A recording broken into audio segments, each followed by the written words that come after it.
तर असंच जर चालू राहिलं आणि असंच जर घरगुती गॅसची कमतरता, हॉटेल लाईनला गॅसची कमतरता, तर मला वाटतं आम्हाला रस्त्यावर उतरून प्रत्येक नागरिकांना लाकडं फाटी वाटप करायचं एक शिबिर आयोजित करावं लागेल. त्याशिवाय काही पर्याय राहणार नाहीये.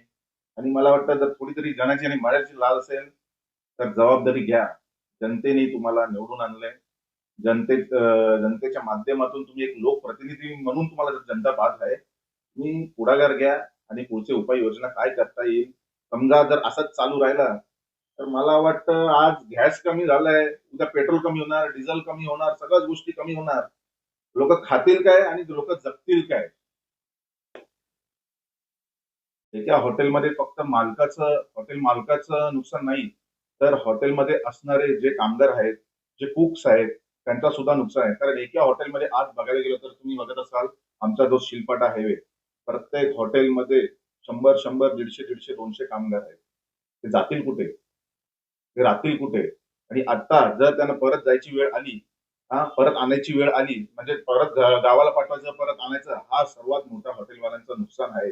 मला वाटतं फक्त हॉटेल मालकाचं नसून तर प्रत्येक हॉटेलमध्ये असणारे 100, 200 असे मला वाटतं कल्याण डोंबिवलीत 500, 700, 800 हॉटेल असू शकतात. म्हणजे तुम्ही विचार करा की किती लोकांचं नुकसान आहे आणि किती जणांची घरं रस्त्यावर येण्याची शक्यता आहे. म्हणून सरकारची कळकळीची विनंती आहे की हॉटेल लाईनला सुद्धा, हॉटेल इंडस्ट्रीला सुद्धा चांगला गॅस पुरवठा बऱ्यापैकी झाला पाहिजे. त्याच्यावर उपाययोजना काढली पाहिजे. जर बघायला गेलो तर मागच्या कोविड काळात सुद्धा हॉटेल इंडस्ट्रीला भरपूर लॉस झाला होता. आणि जेव्हा जेव्हा निवडणुका येतात तेव्हा तेव्हा अनेक आश्वासनं देतात. मला वाटतं ते आश्वासनं खऱ्या अर्थाने खऱ्या अर्थाने पार पाडायचे असतील तर आता सरकारने हॉटेल इंडस्ट्री असेल आणि आता घरगुती गॅस वगैरे जे काही वाढीव भाव झालेत त्यासाठी काय उपाययोजना काढू शकतात त्यावर बोलायला पाहिजे आणि त्याच्यावर खऱ्या अर्थाने त्यांनी योजना चांगले उपाय काढले पाहिजेत. मला असं वाटतं की हेच जर 10-15 दिवस चालू राहिलं ना तर मला वाटतं की पेट्रोल पण असेल, डिझेल पण असेल, याचे भाव सुद्धा वाढले जातील.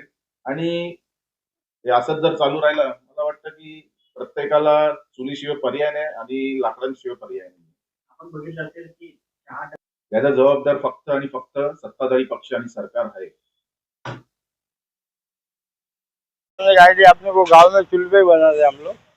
गांव में चूल्हे पे चाय बनाते हैं। इसको लेके ये अपने को सब आइडिया पहले से। हम लोग गांव में चपाती भी चूल्हे पे बनाते हैं। और अभी गैस का ग्राहकों को जब चाय पिलाते हैं तो गैस सिलेंडर के ऊपर की चाय और चूल्हे पर जो चूल्हे बनाई हुई पे चाय उसमें क्या फर्क आता है? चूल्हे पे फर्क आता है हमारे। क्वालिटी में फर्क। आप गैस पे चपाती बना के खाओ, चूल्हे पे बना के खाओ, बहुत फर्क है। ये कितने दिन तक रहेगा आपको ऐसा लगता है क्या? अभी कुछ बोल नहीं सकता मालिक, ये सरकार के हाथ में है। अभी अपन क्या बोले।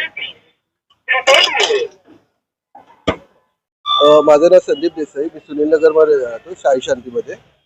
आणि इकडचं आमचं रेग्युलर चहा पिणं असते आणि चहा तर आमचा रेग्युलर लागतोच. मुंबईकरांना चहाशिवाय पर्याय नाही.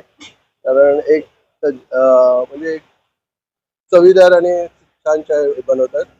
आणि चुलीवरची जी चहा आहे ती आय थिंक नव्याने आम्ही ट्राय करतो आहोत आणि चांगलं आहे.